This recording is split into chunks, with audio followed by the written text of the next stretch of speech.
చూడు మామ, పడుకోగానే గురక పెట్టేవాడు చాలా అదృష్టవంతుడని మా తాత పడుకునే ముందు చెప్పాడు. నాకు అప్పుడు అర్థం కాని నిద్ర సత్యం, నిద్ర పట్టిన ఓ రాత్రి చంద్రోదయం అయింది.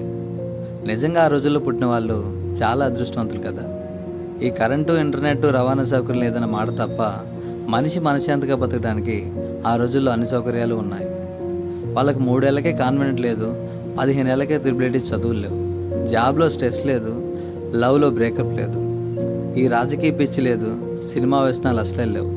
ఇన్ని పనికిరాని ఆలోచనలతో డిప్రెషన్కి పోయి సూసైడ్ అన్న మాటే లేదు. ఒకవేళ వాళ్ళకి ఏదైనా కష్టం వచ్చినా ఇంట్లో గంపెడు మంది, మర్రి చెట్టు కింద మరికొంతమంది ఏదో ఒక ముచ్చట చెప్పి ఆ పూటకి ఆ సమస్యను తరిమి కొట్టేవాళ్ళు.